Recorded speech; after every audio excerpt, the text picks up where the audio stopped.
भारत माता की इनकलाब, इनकलाब, वंदे वंदे। आज छत्तीसगढ़ के कोने कोने से आए हुए इतनी भारी संख्या में सभी भाइयों बहनों, माताओं, बुजुर्गों, बच्चों, आप सब लोगों को मेरा नमस्कार, सबको मेरा प्रणाम। मैं देख रहा हूं पीछे तक, जहां तक नजर जा रही है लोग ही लोग हैं, पीछे भी, इधर भी, इधर भी। इतनी भारी संख्या में, इतनी धूप में, कई कई घंटों का सफर तय करके आज आप लोग इतनी भारी संख्या में आए हैं। मैं आप लोगों का तहे दिल से बहुत बहुत शुक्रिया अदा करना चाहता हूं। दोस्तों, मैं सोच रहा था अभी बैठा बैठा, सन 2000 में छत्तीसगढ़ बना, मध्य प्रदेश से अलग हुआ। लोगों को बड़ी उम्मीद थी, छत्तीसगढ़ के लोगों को बड़ी उम्मीद थी कि अब हमारे छत्तीसगढ़ का विकास होगा। भगवान ने छत्तीसगढ़ को देने में कोई कसर नहीं छोड़ी।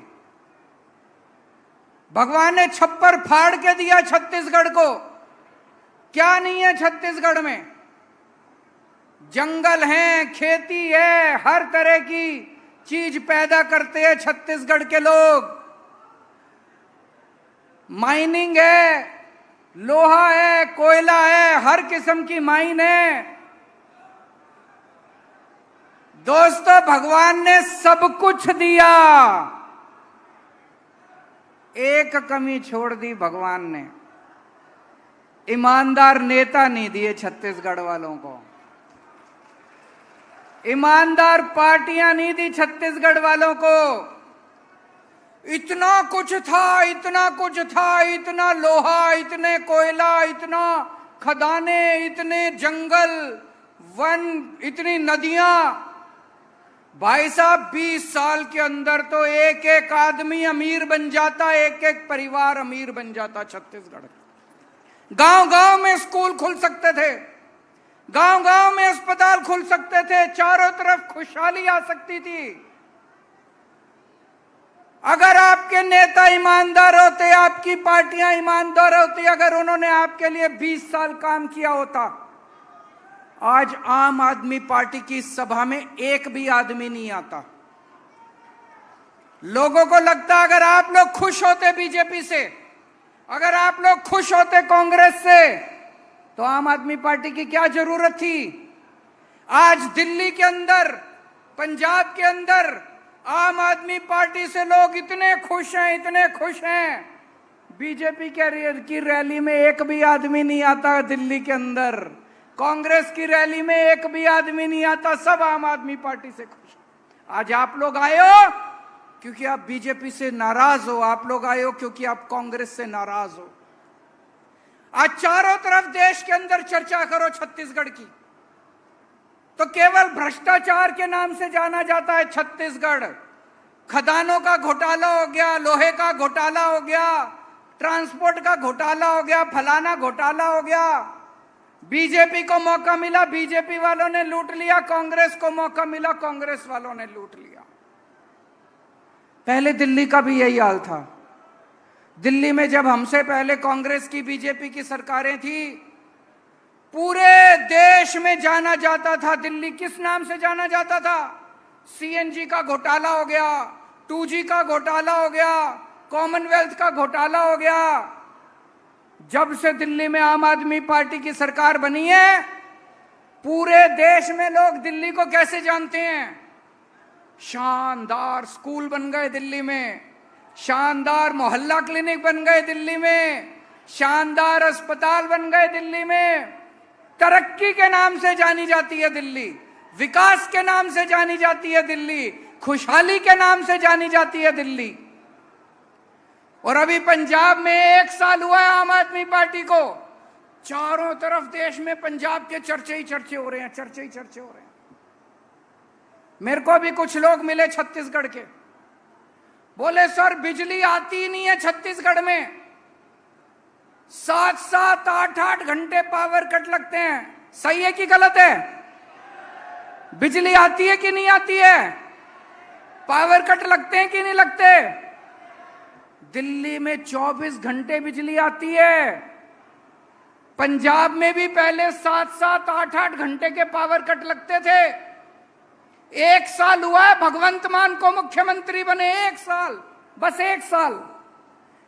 1 साल में भगवंत मान ने पंजाब के अंदर 24 घंटे बिजली कर दिया। बिजली के पावर कट नहीं लगते। नीयत ठीक है, ईमानदार हैं हम लोग, बेईमानी नहीं करते। अगर भगवंत मान 1 साल के अंदर पंजाब में 24 घंटे बिजली कर सकता है, अगर आम आदमी पार्टी की दिल्ली में सरकार 24 घंटे बिजली कर सकती है, तो ये बीजेपी कांग्रेस वाले 20 साल में छत्तीसगढ़ में नहीं कर सकते थे क्या? कर सकते थे। नीयत खराब थी 24 घंटे पैसे कमाने में, और पैसा, हाय पैसा, हाय पैसा, हाय पैसा। 24 घंटे पैसा कमाने में लगे रहते हैं ये लोग। और आपको जान के ताज्जुब होगा, छत्तीसगढ़ में बिजली इतनी महंगी है जबकि यहां पे बिजली बनती है। दिल्ली में बिजली बनती नहीं है।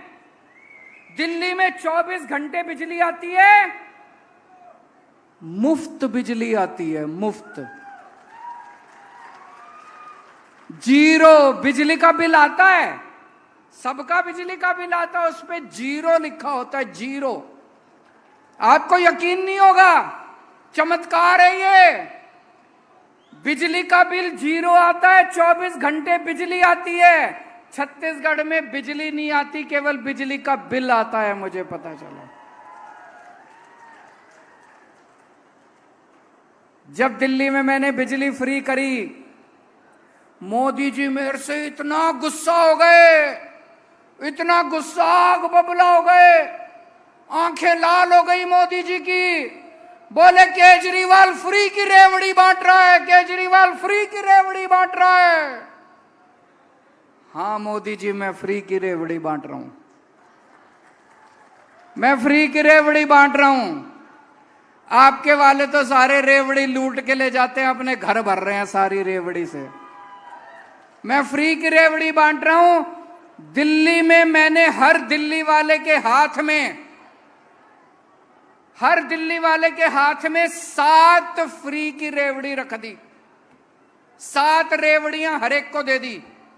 पहली रेवड़ी, सबको फ्री बिजली दे दी, 24 घंटे बिजली दे दी। दूसरी रेवड़ी,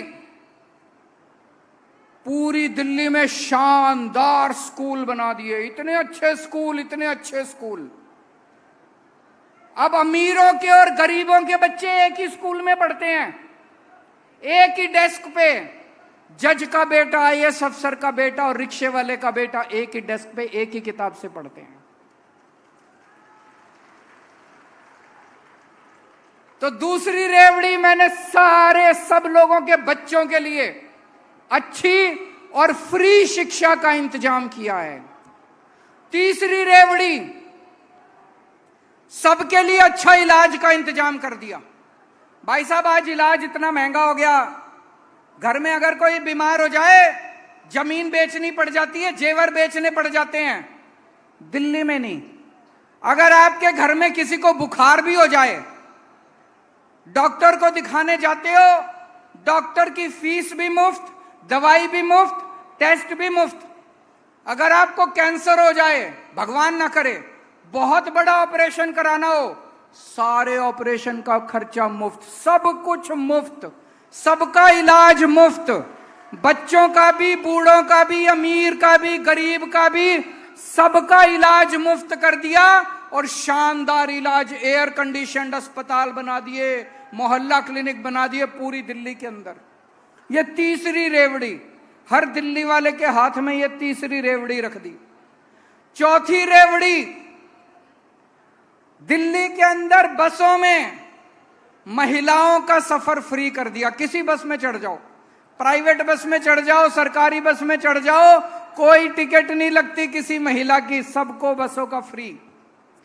पांचवी रेवड़ी, हर घर के अंदर जितने बुजुर्ग हैं, सब बुजुर्गों को फ्री में तीर्थ यात्रा करा के लाते हैं।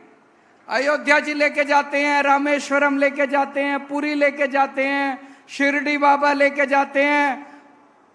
हर परिवार के बुजुर्गों को फ्री तीर्थ यात्रा कराते हैं।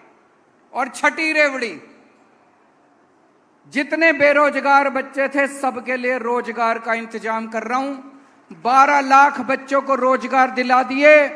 पंजाब में भगवंत मान ने 30,000 बच्चों को सरकारी नौकरी दे दी और अभी 3 लाख बच्चों को और नौकरी देने का इंतजाम कर रखा है भगवंत मान ने। ये 6 फ्री की रेवड़ी हमने हर एक के हाथ पे रख दी। बताओ होनी चाहिए कि नहीं होनी चाहिए? आज मैं छत्तीसगढ़ के लोगों से पूछना चाहता हूं, आपको पहली फ्री की रेवड़ी, फ्री बिजली चाहिए कि नहीं चाहिए? हाथ खड़े करके, पीछे वाले भी हाथ खड़े करके बताना। आपको दूसरी फ्री की रेवड़ी, फ्री शिक्षा चाहिए कि नहीं चाहिए? आपको तीसरी फ्री की रेवड़ी, अच्छा इलाज चाहिए कि नहीं चाहिए? आपको चौथी फ्री की रेवड़ी, रोजगार चाहिए कि नहीं चाहिए? आपको फ्री की तीर्थ यात्रा चाहिए कि नहीं चाहिए? आपको महिलाओं का सफर फ्री चाहिए कि नहीं चाहिए? मैं अगर गरीबों के हाथ में थोड़ी सी रेवड़ी रख दूं तो क्या तकलीफ है मोदी जी को? आज चारों तरफ इतनी महंगाई कर रखी है मोदी जी ने, इतनी महंगाई है कि नहीं है? घर का खर्चा चलना मुश्किल हो रहा है। तनख्वाह बढ़ी नहीं, आमदनी बढ़ी नहीं और खर्चे बढ़ते जा रहे हैं। सब्जी महंगी हो गई, आटा महंगा हो गया, दूध महंगा हो गया, हर चीज महंगी होती जा रही है। कभी सोचा महंगाई क्यों हो रही है? कभी सोचा महंगाई क्यों हो रही है? अपने आप नहीं हो रही। मोदी जी ने इतना टैक्स लगा दिया, इतना टैक्स लगा दिया। आजादी के बाद इतना टैक्स कभी नहीं लगा था। दूध पे टैक्स लगा दिया, छाछ पे टैक्स लगा दिया, कभी नहीं लगा था दूध पे टैक्स। छाछ पे टैक्स कभी नहीं लगा था। लस्सी पे टैक्स लगा दिया, चाय पे टैक्स लगा दिया, कॉफी पे टैक्स लगा दिया, तेल पे टैक्स लगा दिया, आटे पे टैक्स लगा दिया, चावल पे टैक्स लगा दिया, हर चीज पे टैक्स लगा दिया। और टैक्स भी कोई थोड़ा मोटा नहीं। पेट्रोल यहां पे छत्तीसगढ़ में क्या भाव है? 102। पेट्रोल 102 रुपए लीटर है। अब पेट्रोल का भाव 57 रुपए है और 45 रुपए उसके ऊपर टैक्स है। 1 लीटर पेट्रोल 57 रुपए का आता है, 45 रुपए टैक्स। बताओ लूटेंगे क्या? अरे यार 57 रुपए का पेट्रोल है, 4 रुपए टैक्स ले लो, 5 रुपए टैक्स ले लो, 6 रुपए टैक्स ले लो, 45 रुपए टैक्स। ऐसे ही दूध पे लगा दिया, ऐसे ही सब्जियों पे लगा दिया, ऐसे ही छाछ पे लगा दिया, लस्सी पे लगा दिया, चाय पे, हर चीज पे टैक्स, हर चीज पे टैक्स। आपको ये जान के ताज्जुब होगा, हम कहते हैं ना अंग्रेज हमारा, जब अंग्रेज थे हमारा खून चूसते थे। अरे उन अंग्रेजों ने भी कभी दूध पे टैक्स नहीं लगाया था। उन अंग्रेजों ने भी कभी लस्सी पे, खाने पीने की चीजों पे टैक्स नहीं लगाया था। पिछले 75 साल में कभी खाने पीने की चीजों पे टैक्स नहीं लगा। मोदी जी ने तो खाने पीने की चीजें भी नहीं छोड़ी दोस्तों। इतना टैक्स, इतना टैक्स, इतना, इसीलिए महंगाई हो रही है। महंगाई अपने आप नहीं हो रही है, ये दाल महंगी हो रही है, खाने पीने की। ये सारा पैसा जा कहां रहा है? इतना टैक्स इकट्ठा करके मोदी जी कहां ले जा रहे हैं? लुटा रहे हैं। किसको दे रहे हैं? किसको दे रहे हैं? एक आदमी ने, इनके कई दोस्त हैं, इनके एक दोस्त ने बैंक से 34,000 करोड़ का कर्जा लिया। 34,000 करोड़ का। कर्जा ले लिया, नीयत खराब हो गई, बोला मैं कर्जा नहीं देता। मोदी जी को क्या करना चाहिए था? उसको जेल में डालना चाहिए था कि नहीं डालना चाहिए था? उसका कर्जा माफ कर दिया, 34,000 करोड़ रुपए का कर्जा माफ कर दिया। एक और आदमी का 18,000 करोड़ का कर्जा, 1,000 करोड़ रुपए का कर्जा माफ कर दिया। 11 लाख करोड़ रुपए का कर्जा माफ कर दिया मोदी जी ने। आपसे दूध के ऊपर पैसे लेते हैं, छाछ पे पैसे लेते हैं, आटे पे पैसे लेते हैं, चावल पे पैसे लेते हैं और सारा पैसा लुटा देते हैं अपने दोस्तों को। सारा पैसा लुटा दिया। जितना अंग्रेजों ने 250 साल में देश को नहीं लूटा, इन लोगों ने 9 साल के अंदर भारत को लूट लिया। जितना कांग्रेस ने 75 साल में नहीं लूटा, इतना इन्होंने 6-7। इसलिए महंगाई हो रही है। और मैं आपसे पूछना चाहता हूं, जिस आदमी ने 34,000 करोड़ रुपए का कर्जा लिया बैंक से, मोदी जी ने उसका कर्जा माफ कर दिया, फ्री में कर दिया। मैं पूछना चाह रहा हूं, फ्री में कर्जा माफ कर दिया? कुछ तो लिया होगा। बताओ, आज की दुनिया में कौन फ्री में काम करता है? अरे अपना भाई कर्जा माफ नहीं करता। एक भाई दूसरे भाई से 100 रुपए ले ले, कोई माफ करता है? भाई साहब, अपने माँ बाप को कोई नहीं पूछता, भाई को कोई नहीं पूछता, बच्चों को कोई नहीं पूछता। तो इतना 11 लाख करोड़ रुपए कर्जा माफ कर दिया, कोई फ्री में कर्जा माफ कर दिया क्या? तो बेईमानी करे मोदी जी और जेल जाए मनीष सिसोदिया। वो मनीष सिसोदिया बेचारा एक मास्टर का बेटा है। उसने दिल्ली के गरीबों के बच्चों को पढ़ाने के लिए स्कूल खोले, शानदार स्कूल बना दिए। आज दिल्ली के गरीबों के बच्चे, रिक्शे वाले मजदूरों के बच्चे डॉक्टर बन रहे हैं, इंजीनियर बन रहे हैं, वकील बन रहे हैं। किस लिए बन रहे हैं? मनीष सिसोदिया की वजह से बन रहे हैं। बेईमानी करें मोदी जी, जेल जाए मनीष सिसोदिया। एक वो गाना है ना, ऐसा कलयुग आएगा, दाना चुनेगा हंस, चुनेगा दाना, दुनका कौवा मोती खाएगा। कलयुग आ गया। इन्होंने 10 साल में भारत देश का बेड़ा गर्क कर दिया। इन्होंने नोटबंदी करी, भाई साहब, नोटबंदी करी इन्होंने, पूरे देश का बेड़ा गर्क हो गया। कोई फायदा हुआ नोटबंदी से? किसी का फायदा? कह रहे थे भ्रष्टाचार खत्म हो जाएगा, हुआ भ्रष्टाचार खत्म? कह रहे थे आतंकवाद खत्म हो जाएगा, आतंकवाद खत्म हुआ? अगर कोई पढ़ा लिखा आदमी होता, कोई पढ़ा लिखा आदमी कभी नोटबंदी नहीं करता। कोई पढ़ा लिखा आदमी नोटबंदी नहीं करता। मैंने एक इंटरव्यू देखा था प्रधानमंत्री जी का। इंटरव्यू करने वाले ने से पूछा प्रधानमंत्री जी से, प्रधानमंत्री जी आप कितने पढ़े लिखे हो? बोले मैं गांव के स्कूल गया हूं, बस कॉलेज नहीं गया। उनका भाषण सुना, भाषण में वो कह रहे केवल गांव के कॉलेज नहीं गया। दोस्तों, मैं आज पूछना चाहता हूं आप लोगों से, भारत एक महान देश है। भारत का प्रधानमंत्री पढ़ा लिखा होना चाहिए कि नहीं होना चाहिए? क्या एक अनपढ़ आदमी भारत की अगुवाई कर सकता है? भारत को पढ़ा लिखा प्रधानमंत्री चाहिए कि नहीं चाहिए? मैं आपको एक कहानी सुनाता हूं। मैं आपको एक कहानी सुनाता हूं। कहानी का शीर्षक है, किस किस ने सुनी हुई है? चौथी पास राजा। ये कैसे,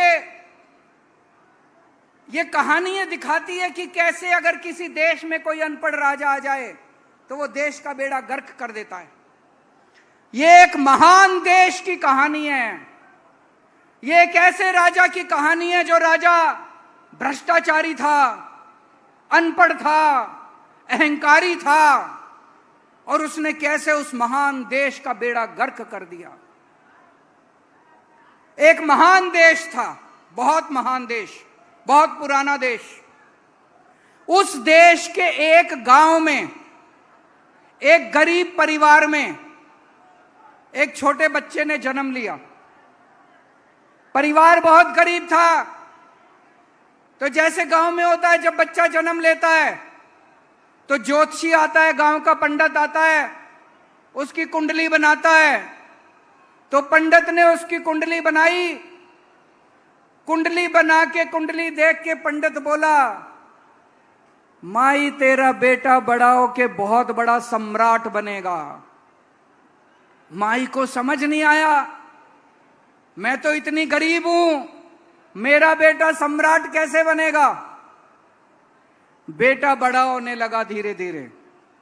उसे गांव के स्कूल में भर्ती करा दिया। बेटे का पढ़ाई लिखाई में मन लगता नहीं था। बड़ी मुश्किल से उसने चौथी पास करी। उसके बाद उसका स्कूल से नाम कटवा दिया। घर का खर्चा नहीं चलता था। गांव के पास एक रेलवे स्टेशन था। वो बच्चा उस रेलवे स्टेशन पे जाके चाय बेचने लगा, घर का खर्चा चलाने के लिए। वो बच्चा बचपन से ही भाषण बड़े अच्छे देता था, लंबी लंबी फेंकता था, कुछ भी बोल देता था। गांव के लड़कों को इकट्ठा कर लेता और लंबे लंबे भाषण देना चालू करता, लंबी लंबी फेंकनी चालू करता। धीरे धीरे करते करते लड़का बड़ा हुआ और जैसा पंडित ने कहा था, कुंडली में लिखा था, लड़का उस महान देश का राजा बन गया। अब राजा तो बन गया, आता जाता कुछ था नहीं उसको, अनपढ़ आदमी था, कुछ पता नहीं था। अफसर आते थे, अंग्रेजी में बोलते थे, किसी भी फाइल पे साइन करा के ले जाते थे। राजा को शर्म आती थी पूछने में, उसे लगता था मेरी बेइज्जती होगी। जो मर्जी फाइल पे साइन करा के ले जाते थे उससे, जो मर्जी फाइल पे। धीरे धीरे पूरे देश में फैल गया कि राजा अनपढ़ है। राजा को बड़ा शर्म आने लगी। एक दिन राजा ने कहीं से एक फर्जी डिग्री का इंतजाम कर लिया।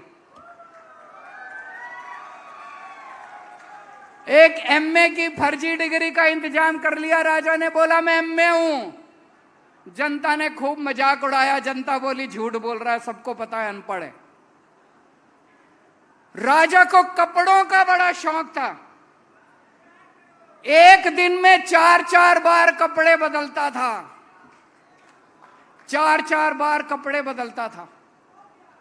एक दिन कुछ लोग आए राजा के पास, बोले महाराज, इस पृथ्वी पे आपके जैसा इंसान पैदा नहीं हुआ, भगवान ने आपको स्पेशली बना के भेजा है।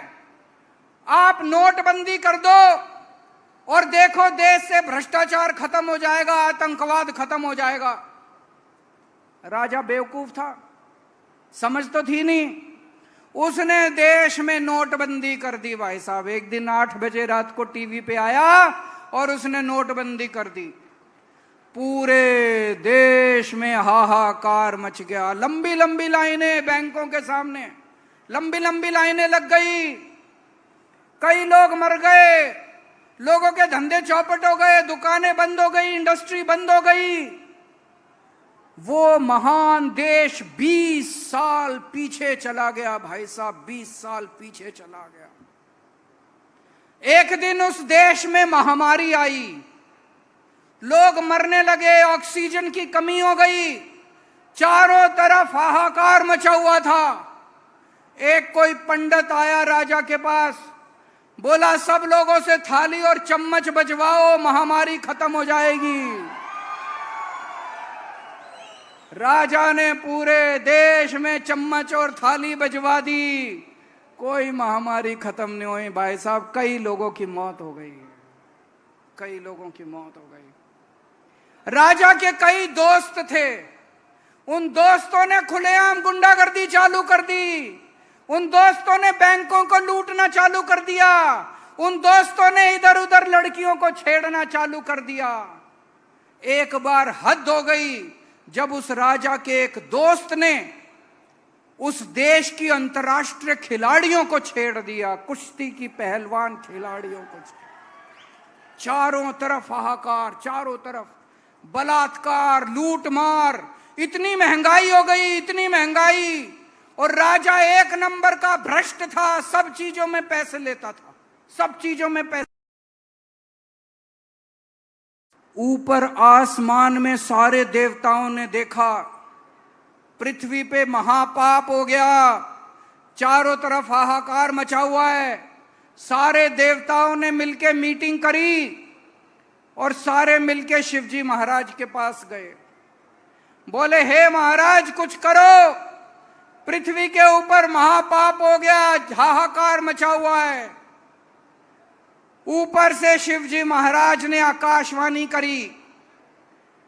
140 करोड़ लोग उस महान देश के, सबको शिवजी ने ललकारा और बोला, तुम एक महान देश के लोग हो, सब लोग उठो, सब लोग जागो और इस अहंकारी, भ्रष्ट और अनपढ़ राजा को उखाड़ के फेंक दो। और अगले चुनाव के अंदर उस अनपढ़ राजा को जनता ने उखाड़ के फेंक दिया दोस्तों। उसके बाद उस देश ने दिन दूनी रात चौगनी तरक्की करनी चालू कर दी। और मैंने सुना है वो राजा वापस उसी स्टेशन पे जाके आजकल चाय बेचता है।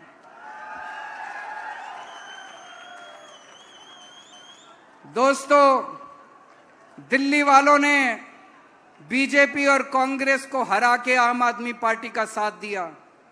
पंजाब वालों ने बीजेपी, कांग्रेस और अकाली दल को हरा के आम आदमी पार्टी का साथ दिया। आज छत्तीसगढ़ के लोगों को मैं कहना चाहता हूं, एक मौका दे के देख लो, एक मौका। आप बीजेपी को भी भूल जाओगे, कांग्रेस को भी भूल जाओगे और हमेशा के लिए आम आदमी पार्टी के साथ रहोगे। भारत माता की।